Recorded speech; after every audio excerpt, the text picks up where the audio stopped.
Oh yeah.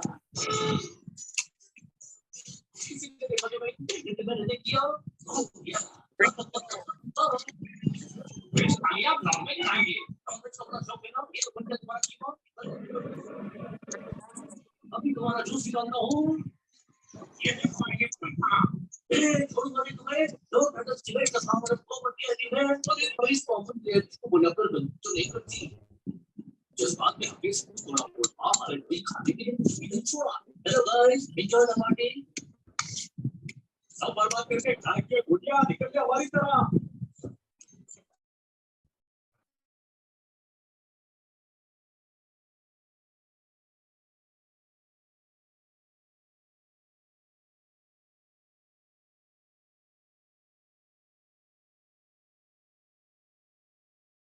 संवर अर्थात धर्म की शुरुआत, धर्म का प्रारंभ, और वही सम्यक दर्शन है, वही संवर है और वही धर्म की शुरुआत है, वही अनुभूति है जिसके लिए ये पूरा आगम लिखा गया है, जैन धर्म के ग्रंथों की रचना हुई है, वह एकमात्र अनुभूति के लिए ही हुई है कि जीव अनुभूति से सम्यक दर्शन प्राप्त करके और तभी मोक्ष पद प्राप्त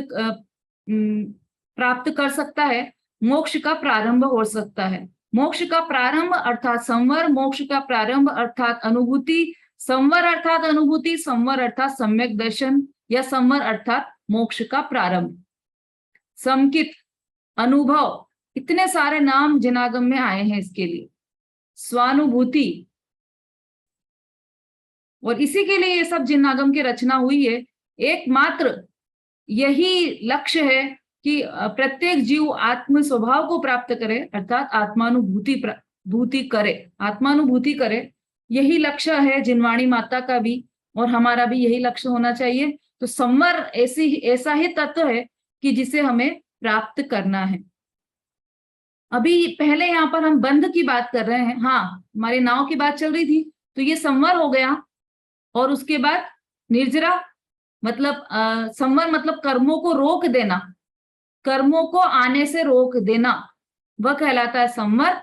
और निर्जरा मतलब जो कर्म बंधे हुए हैं उनको भी खिरा देना, वह कहलाया निर्जरा। और सारे कर्मों का खिर जाना और आत्मा के शुद्ध स्वभाव की उत्पत्ति हो जाना, ये कहलाएगा मोक्ष। तो इस तरह से ये संवर, बंध, संवर, आश्रव, बंध, संवर, निर्जरा, ये चार तत्व, जीव अजीव और मोक्ष तो हमें फिर भी समझ में आते हैं, लेकिन चार तत्वों में कंफ्यूजन रहता है। उस कंफ्यूजन को आप क्लियर कीजिएगा। अभी यहाँ पर बंध तत्व की बात देखिए। शुभ अशुभ बंध के फल मजार, आत्मा के स्वरूप को भूलकर कर्म बंध के अच्छे फल में प्रेम करता है और कर्म बंध के बुरे फल से द्वेष करता है।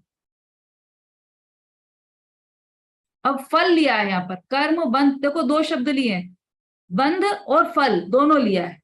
शुभ और अशुभ कर्म का बंध और शुभ और अशुभ कर्म का फल, दो शब्द लिए ना।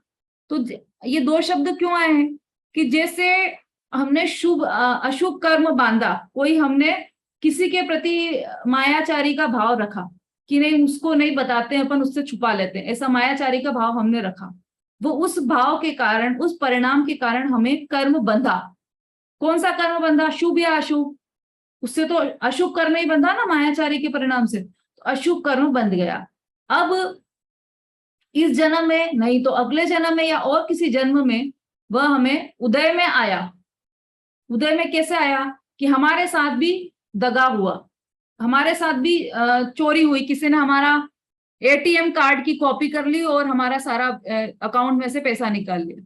तो जो छल हमने किसी के साथ कई जन्मों पहले किया था, वही छल हमारे साथ भी हुआ। अब हमें तो पता नहीं कि पिछले जन्म में हमने क्या किया था, तो हम तो इसी जन्म का जितना जानते हैं कि हमने तो कुछ किया ही नहीं, किसी का कभी बुरा नहीं चाहा, हमने तो हमेशा अच्छा ही किया है, लेकिन फिर भी हमारे साथ ऐसा क्यों हो गया ऐसा। तो वो जो हमारे साथ हुआ, छल हुआ, उसके प्रति हमें द्वेष हुआ, उसमें अप्रीति हुई। अशुभ बंध के फल में द्वेष करता है कि कितना बुरा है वह चोर जिसने यह चोरी की है, ऐसा हमें उसके प्रति सहज ही द्वेष हो जाता है। या फिर हमें जो उदय आया है हमारे सामने, ये जो हमारे साथ छल कपट हुआ है, उस पूरे कार्य के लिए ही हमें द्वेष हो जाता है कि कैसा है ये इंडिया, यहाँ पर कोई इजीली कर लेता है, इस देश में तो रहने लायक ही नहीं है ये देश तो, और पता नहीं क्या क्या उससे अनंतानुबंधी कर्म बांध लेता है, अनंत को बांधता है, एक कार्य से अनंत कर्म को बांधता है। कैसे कि कार्य तो एक हुआ है, एक एटीएम में आपके साथ छल हुआ है और भले आपकी लापरवाही से हुआ है, लेकिन उसका दोष पहले तो उस एटीएम मशीन पे भी डालेगा, जिसने किया है उस पर भी डालेगा, उस परिवार पर डालेगा, समाज पर डालेगा, और धीरे धीरे पूरे देश पर पहुंच जाए और फिर पूरे विश्व पर पहुंच जाएगा। तो विश्व में कितने पदार्थ हैं, कितने पदार्थ हैं देश में, अनंत पदार्थ है। तो अनंत पदार्थों के प्रति द्वेष हो गया, एक कार्य से अनंत पदार्थों के प्रति द्वेष किया, वहीं पर अनंतानुबंधी कर्म का तीव्र बंध किया, और जब उसका उदय में आया तो उस जो उदय में आया है उसमें फिर इसमें रंजायमान हुआ और उसमें फिर द्वेष किया। तो फिर क्या हुआ, फिर कर्म बंध गए, फिर वो आगे आने वाले भवों में फिर उदय में आएगा, फिर उसके कर्म का जो उदय आएगा उसमें फिर वो द्वेष करेगा, ऐसे परिणाम करेगा, तो फिर कर्म को बांधेगा। तो ऐसे संतति अनादि से चली आ रही है, बंध के उदय में रति और अरति कर रहा है। तो ये तो हो गया अशुभ कर्म का बंध। ऐसे ही शुभ कर्म के बंध में रति की, प्रीति की है शुभ कर्म के बंध में, कि मेरा तो नियम है, मैं प्रतिदिन पूजा करने जाती हूँ, नियम से जाती हूँ, 7:30 बजे मैं पूजा करने पहुंच जाती हूँ नियम से। अब उसके उदय में क्या हुआ कि मुझे मेरे पुत्र का बहुत अच्छा जॉब लग गया, उसका तो 35 लाख का पैकेज मिला है।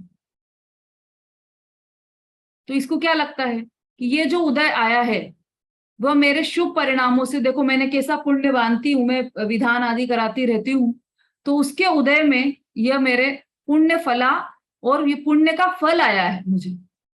उस पुण्य के फल में प्रीति की, जो उदय पुण्य का जो फल आया, बच्चे का पैकेज लग गया या कुछ भी हुआ हो, घर में कोई अच्छा कार्य हुआ हो, तो उस फल में प्रीति की, तो उससे क्या हुआ कि कर्म का बंधन हुआ।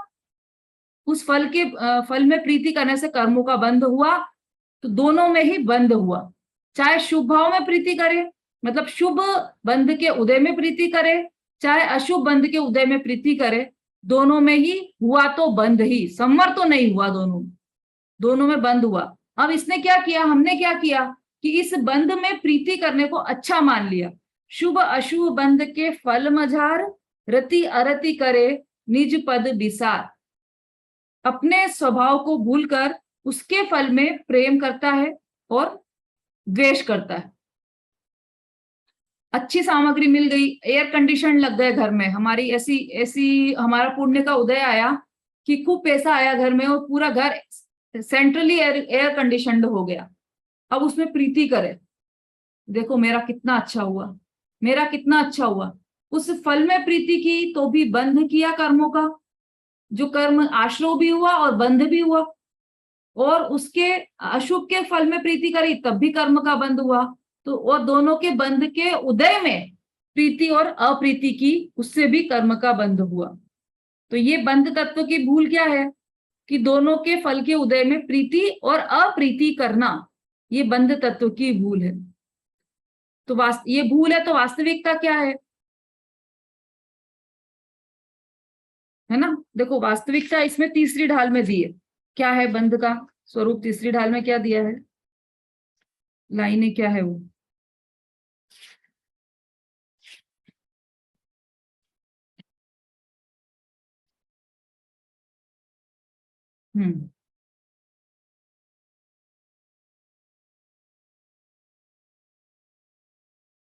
जीव प्रदेश बंधे विधि सो बंधन कबहु न सजिए।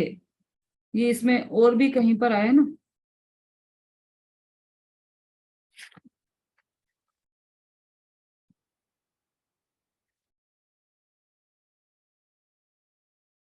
चलो ये मतलब वास्तविकता यही है कि शुभ का उदय हो या अशुभ का उदय हो, उससे हमारे स्वभाव में, निज पद में, हमारा जो पद है, कैसा पद है हमारा कि मैं किसी की मम्मी हूँ, किसी की पत्नी हूँ, किसी की बेटी हूँ, यह मेरा पद नहीं है। या मैं किसी संस्था में अध्यक्ष हूँ, किसी संस्था में मंत्री हूँ, यह सब मेरे पद नहीं है। वास्तविक पद क्या है?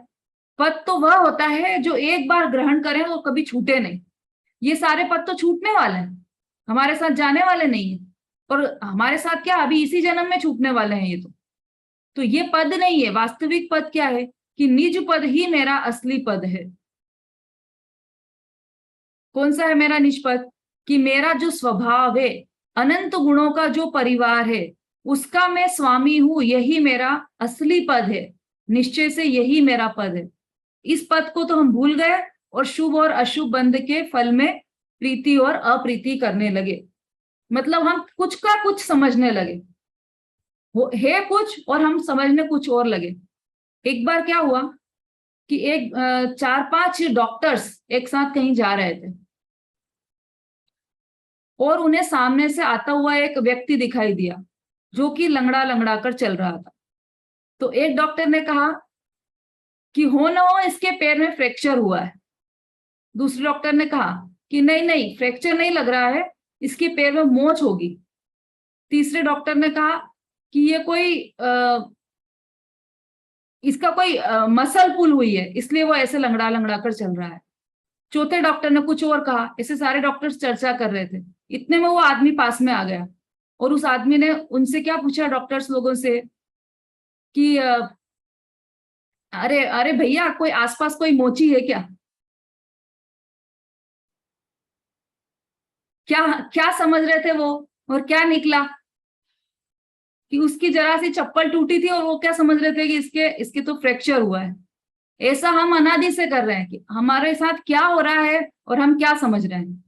हम अनादि से समझ रहे हैं कि शुभ और अशुभ के जो बंध उदय में आए हैं, हमें जो ये अच्छी सामग्री और बुरी सामग्री मिली है, उससे मैं सुखी हो रहा हूं या दुखी हो रहा हूं।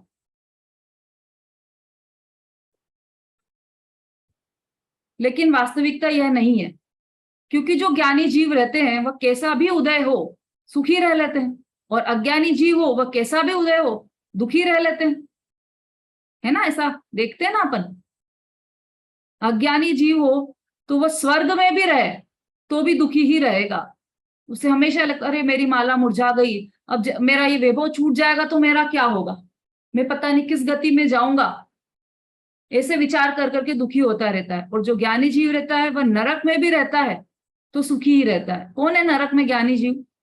किसी को है नॉलेज में? नरक में कोई ज्ञानी जीव है क्या? रूबी जी? राजा श्रेणी के। बहुत बढ़िया। और कौन है? निशा जी?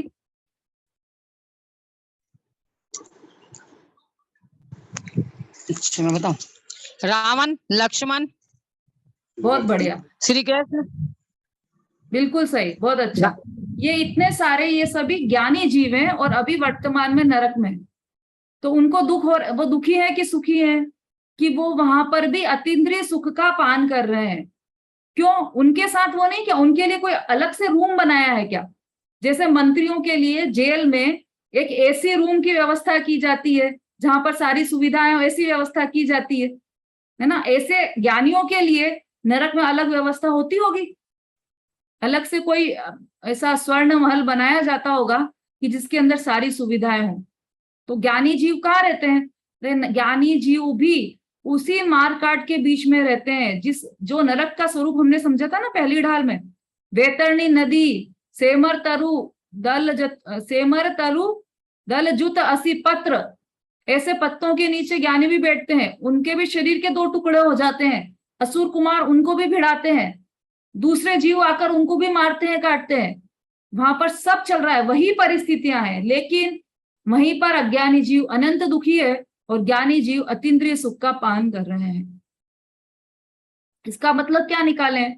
इसका मतलब यह है कि बाहर में जो सामग्री है वह उससे सुख दुख का कोई संबंध नहीं है। अभी हम पास पास ही बैठे हों, कोई 2 लेडीज पास पास बैठी हो और दोनों के एक जैसे संयोग हो, लेकिन एक दुखी दिखाई देती है बहुत और एक बहुत सुखी दिखाई देती है। हालांकि जब तक ज्ञानी नहीं हो तब तक तो कोई सुखी नहीं है, लेकिन वो कषाय की तीव्रता और मंदता से वहां पर अंतर रहता है दोनों में। इसका मतलब कि बाह्य सामग्री सुख और दुख का कारण नहीं है, और हमारी अनादि से भूल यही हुई है कि हमें जो शुभ कर्म के उदय में जो सामग्री मिल रही है उसे हम अच्छा समझ रहे हैं, और अशुभ कर्म के उदय से जो सामग्री हमें मिल रही है उसे हम बुरा समझ रहे हैं। इस तरह से हमने बंध तत्व की विपरीत श्रद्धा, इसको हमने समझा। समय तो हो गया है हमारा। अब संवर तत्व की जो विपरीत श्रद्धा है, चलो 2-3 मिनट है, 3 मिनट है हमारे पास, उसमें हम समझ लेते हैं। संवर तत्व की विपरीत श्रद्धा। आत्म हित हेतु विराग ज्ञान ते लखे आपको कष्ट दान। पहले तो आप ये चित्र देख लीजिए, बंध तत्व में क्या लिया है। देखो, एक यहाँ पर भोजन कर रहा है, टेबल पर बैठा है, आराम से डाइनिंग टेबल पर बैठकर अच्छे पकवान खा रहा है, एक चित्र तो ये है। और दूसरा इतना गरीब है कि उसके पास खाने के लिए भोजन भी नहीं है। तो इसके शुभ बंध का फल है और इसके अशुभ बंध का फल है। जो पूर्व में इन्होंने ही बांधे थे, पर फल इनको उदय में ये आया है कि इसे भोजन मिला और इसे भूखा रहना पड़ रहा है। और हमको क्या लग रहा है कि बेचारा ये कि इसको भोजन भी नहीं मिल रहा है, कितना बेचारा है। हमें तो मुनिराज ही बेचारे लगने लग जाते हैं, इसकी बात तो बहुत दूर है। इसको भोजन नहीं मिल रहा है तो हमको बेचारा लग रहा है। देखो, अभी मुनिराज की चर्चा तो इसमें आएगी, संवर तत्व की भूल में। इसका चित्र क्या दिया है कि एक तरफ तो मुनिराज बैठे हैं और एक तरफ जिनवाणी रखी है, और यहाँ पर एक ज्योति जल रही है, और ये जो आदमी है वो दोनों को मना कर रहा है, दोनों से दूर भाग रहा है ना। अब आत्म हित हेतु विराग ज्ञान, जो आत्मा के हित के कारण है, आत्मा का अच्छा करने वाले हैं, आत्मा का भला करने वाले, ऐसे कौन है? वैराग्य और ज्ञान, दो चीजों को लिया है यहाँ पर। आत्मा के हितकारी कौन है? एक तो वैराग्य आत्मा का हितकारी है और एक ज्ञान आत्मा का हितकारी है। तो यहाँ वैराग्य के रूप में मुनिराज का चित्र लिया है और ज्ञान के रूप में जिनवाणी माता का चित्र लिया। तो ये दोनों ही आत्मा के हितकारी है। ते लखे आपको कष्टदान, उसको हमने कष्टकारी मान लिया। किसको? समझ में आ रहा है ना सबको कि यहां से ऐसे ही बोलते जा रहे हैं अपन और सबको समझ में नहीं आ रहा हो? सुषमा जी, अर्चना जी, वर्षा जी, मंजू जी,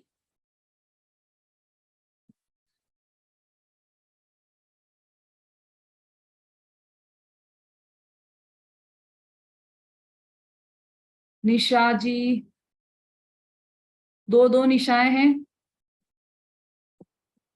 पर ये जिनवाणी चल रही है यहाँ पर तो एक भी निशा नहीं रहेगी, उजाला हो जाएगा। निशा मतलब रात्रि, तो ये मोह की जो रात्रि है, मिथ्यात्व की रात्रि, उसको अपन यहाँ दूर भगाएंगे तो सवेरा होगा।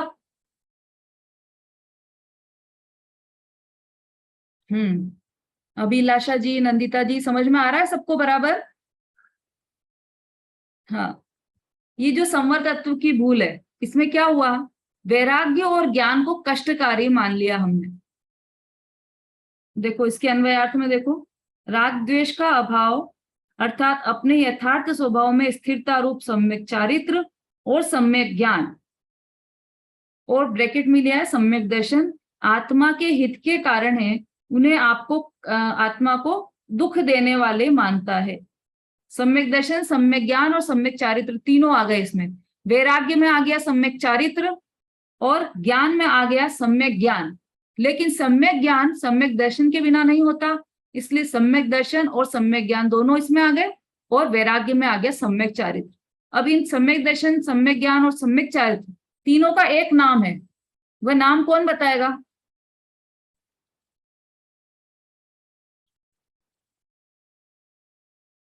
हाँ, इंदिरा जी।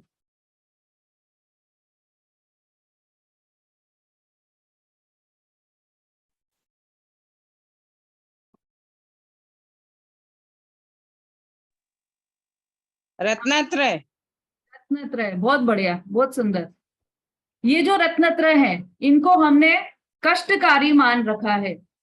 इसमें हमें जो सम्यक चारित्र को धारण करने वाले ऐसे मुनिराज हैं, वो हमें बेचारे लगते हैं कि बेचारे मुनिराज देखो कैसे बिना कैसे एक ही टाइम भोजन करते हैं, कैसे एकाशन करते हैं। बेचारे मुनिराज, इतनी ठंड हो रही है और बेचारे मुनिराज तो कपड़े भी नहीं पहनते। इतनी गर्मी हो रही है, अपन तो एसी में बैठे हैं और बेचारे मुनिराज को देखो, वो धूप में चल कर जा रहे हैं।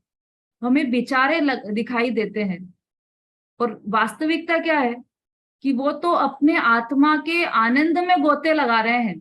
उनको बाहर की गर्मी गर्मी ही नहीं लग रही, अंदर जो ठंडक आई है उनको शांति की, 3 चौकड़ी कषाय के अभाव पूर्वक जो उनको शांति मिली है, उस शांति में डुबकी लगा रहे हैं। वो सागर लहरा रहा है उनके अंदर तो आनंद का। और हमें बेचारे दिखाई देते हैं। वो बेचारे नहीं, वो महाराज कहलाते हैं। महाराज, महाराज बेचारे होते हैं। हमको बेचारे क्यों लगते हैं? क्योंकि हमको ये जो संयम है ये हमें कष्टदायक दिखाई देता है। हमें उपवास करना कष्टदायक दिखाई देता है, क्योंकि अपन ने शरीर को अपन मान रखा है कि मैं तो शरीर हूं और शरीर को भोजन नहीं मिलेगा तो शरीर को कष्ट होगा, मतलब मुझे कष्ट होगा। और मुनिराज जो है वो शरीर को अपना मानते ही नहीं है। शरीर तो पर पदार्थ दिखाई देता है उन्हें स्पष्ट रूप से।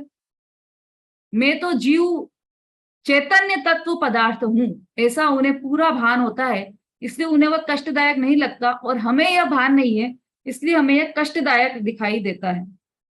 इस तरह से हमने ये संवर तत्व की भूल अनादि से कर रखी है। भावार्थ पढ़ना है। भावार्थ कौन पढ़ेगा? वहां से हैंड रेस कीजिए।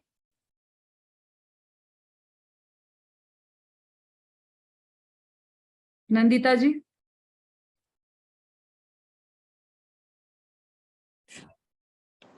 जय जिनेन्द्र। हाँ। भावार्थ। बंध तत्व की भूल। अघाती कर्म के फलानुसार पदार्थों की संयोग वियोग रूप अवस्थाएं होती हैं। मिथ्या दृष्टि जीव उन्हें अनुकूल प्रतिकूल मानकर उनसे मैं सुखी दुखी हूं ऐसी कल्पना द्वारा राग द्वेष आकुलता करता है। धन योग स्त्री पुत्र आदि का संयोग होने से रति करता है। रोग निंदा निर्धनता पत्र वियोग आदि होने से पुत्र लिखा है। पुत्र वियोग आदि होने से अरिति करता है। पुण्य पाप दोनों बंधन करता है, किंतु ऐसा न मानकर पुण्य को हितकारी मानता है। तत्व दृष्टि से तो पुण्य पाप दोनों अहितकर ही हैं, परंतु अज्ञानी ऐसा निर्धार रूप नहीं मानता। वह बंध तत्व की विपरीत श्रद्धा है। संवर तत्व भी पढ़ना है। हाँ। संवर तत्व की भूल। निश्चय सम्यक दर्शन ज्ञान चारित्र ही जीव को हितकारी है। स्वरूप से स्थिरता द्वारा राग का जितना अभाव वह वैराग्य है और वह सुख के कारण रूप है। तथापि अज्ञानी जीव उसे कष्टदाता मानता है। यह संवर तत्व की विपरीत श्रद्धा है। बहुत बढ़िया, बहुत क्लियर पढ़ा है आपने, बहुत अच्छा। बंध और संवर तत्व की विपरीत श्रद्धा यहाँ पर भावार्थ में शॉर्ट में दी है। क्या दिया है? अघाती कर्म के फलानुसार पदार्थों की संयोग वियोग रूप अवस्थाएं होती है। अब अघाती कर्म क्या आ गई है? नया शब्द कैसे आ गया? कि जो 8 कर्म होते हैं ना, जो हमें अनादि से बंध रहे हैं, ज्ञानावर्णी, दर्शनावर्णी, मोहनी, अंतराय, आयु, नाम, गोत्र और वेदनी, ये 8 कर्म होते हैं। उसमें से 4 घाती होते हैं और 4 अघाती होते हैं। तो ये जो बाहर में हमें संयोग मिलता है ना, वो सब अघाती कर्मों के कारण होता है। अच्छी चीज मिलना या बुरी चीज मिलना, ये सब अघाती कर्मों का कार्य है। मतलब चीज मतलब संयोग, मतलब पुत्र स्त्री, देखो इसी में आएगा आगे। और धन स्त्री पुत्र ये सब अच्छे मिल जाए, ये भी अघाती कर्म का कार्य है। और बुरे मिलना, ये भी अघाती कर्म का कार्य है ना। तो इनके कारण संयोग वियोग रूप अवस्थाएं होती है। मिथ्या दृष्टि जीव उन्हें अनुकूल प्रतिकूल मानकर उनसे मैं सुखी दुखी हूं ऐसी कल्पना द्वारा राग द्वेष आकुलता करता है। कल्पना है, वास्तविकता नहीं है। सुखी भी नहीं होता और दुखी भी नहीं होता, पर कल्पना करके, जैसे सपने में किसी को सपना आए कि मुझे कोई उठा के ले जा रहा है और गड्ढे में फेंक रहा है। हमारे एक चौकीदार काम करता था, वो हमारे यहाँ नीचे ही रहता था। तो वो होली पर वो कहीं से भांग पीकर आ गया और रात भर चिल्लाया, ओ मोरी मैया, ओ मोरी मैया, रात भर चिल्लाया। वो पेट पकड़ पकड़ कर चिल्लाया। सुबह जब उसका नशा उतरा तो उससे पूछा कि क्या हुआ था तुमको, क्यों चिल्ला रहे थे? तो बोले मुझे ऐसा लग रहा था कि कोई मुझे ऊपर उठा, पूरा ऊपर उठा देता और फिर नीचे फेंकता है, फिर कोई ऊपर उठा देता और फिर नीचे फेंकता है। अब वास्तव में क्या हुआ, क्या ऐसा कि उसमें से किसी ने उसको हिलाया भी नहीं है, उठाकर फेंकने की तो बहुत दूर की बात है, हिलाया भी नहीं है, और उसने बिल्कुल विपरीत मान लिया कि कोई मुझे उठा उठा कर फेंक रहा है। ये सब कल्पना में हुआ उसके। ये इसी की बात कर रहे हैं यहाँ पर कि मिथ्या दृष्टि जीव ऐसी कल्पना कर रहा है कि मैं सुखी हो गया। रसगुल्ला खा लिया तो उसे ऐसा लगता है कि मैं सुखी हो गया, और किसी दिन भोजन नहीं किया तो उसे लगता है कि मैं दुखी हूं, आज तो मैंने बहुत परेशान हो गया। सब कल्पना का खेल है। और क्या करता है उन कल्पना में, अच्छा और बुरा, अच्छा की भी कल्पना है, खाली खाली बुरे की कल्पना नहीं करता है, अच्छे की भी कल्पना करता है। धन, योग्य स्त्री, पुत्रादिक का संयोग होने से रति करता है। अच्छी स्त्री मिल गई, अच्छा पुत्र मिल गया तो उसमें बहुत प्रेम करता है। और रोग, निंदा, निर्धनता, किसी ने बुराई कर दी और गरीब हो गया या पैसे कम हो गए अपने पास, या फिर पुत्र आदि का मरण हो गया, वियोग हो गया, तो उसमें दुखी होता है, द्वेष करता है। द्वेष करता है मतलब दुखी होता है। पुण्य पाप दोनों बंधन करता है, किंतु ऐसा न मानकर पुण्य को हितकारी मानता है। ये सब समझ चुके हैं अपन। तत्व दृष्टि से तो पुण्य पाप दोनों अहितकर ही है, दोनों ही दुख के देने वाले हैं, परंतु ऐसा निर्धार रूप नहीं मानता, ऐसा निर्णय नहीं करता कि पुण्य और पाप दोनों ही अहितकारी हैं। यह बंध तत्व की विपरीत श्रद्धा है। दोनों के बंध के उदय में अच्छा और बुरा मानता है। ऐसा निर्णय नहीं करते हम कि ये दोनों ही अहितकारी है, मतलब दुख देने वाले ही हैं। समर तत्व की भूल क्या है? निश्चय, सम्यक दर्शन, ज्ञान, चारित्र ही जीव को हितकारी है, एकमात्र यही हितकारी है। तीनों लोकों में इसके अलावा कोई दूसरा रास्ता नहीं है कि जिससे हम मोक्ष को प्राप्त कर लें या जिससे हम सुखी हो जाएं। तीन लोक, तीन काल पलट जाएं तब भी ये मोक्ष का मार्ग बदलने वाला नहीं है। सुखी होने का मार्ग यही रहेगा कि अगर आपको सुखी होना है तो रत्नत्रय धारण करना पड़ेगा, मतलब सम्यक दर्शन, सम्यक ज्ञान और सम्यक चरित्र को धारण करना पड़ेगा। तो हमने क्या माना है कि स्वरूप स्थिरता के द्वारा राग का जितना अभाव है वह पहले तो ये वैराग्य, क्या वैराग्य और ज्ञान, इन दोनों को हमने दुख रूप माना है। तो वैराग्य क्या है कि स्वरूप में स्थिरता द्वारा राग का जितना अभाव है वह वैराग्य है। वैराग्य तथाकथित वैराग्य नहीं है जिसको कि हम ऐसा मान लेते हैं। आज टाइम तो बहुत हो गया है, चलो ये शॉर्ट में थोड़ा सा और ले लेंगे कल, अन्वयार्थ का, भावार्थ का, और फिर निर्जरा और मोक्ष तत्व की विपरीत श्रद्धा कर लेंगे अपन। अभी समय हो गया है तो जिनवाणी स्तुति भी अपन नहीं लेते हैं अभी। कल आप लोग भजन तैयार करके आइएगा, तो आप भजन बोलिएगा, कोई भी एक स्ट्रेंजा का भजन आपको गाना है। चलिए। जहाँ वाणी के ज्ञान से सूझे लो कालो, सो वाणी मस्तक नमो सदा देत हूँ। बोलिए जिनवाणी माता की जय।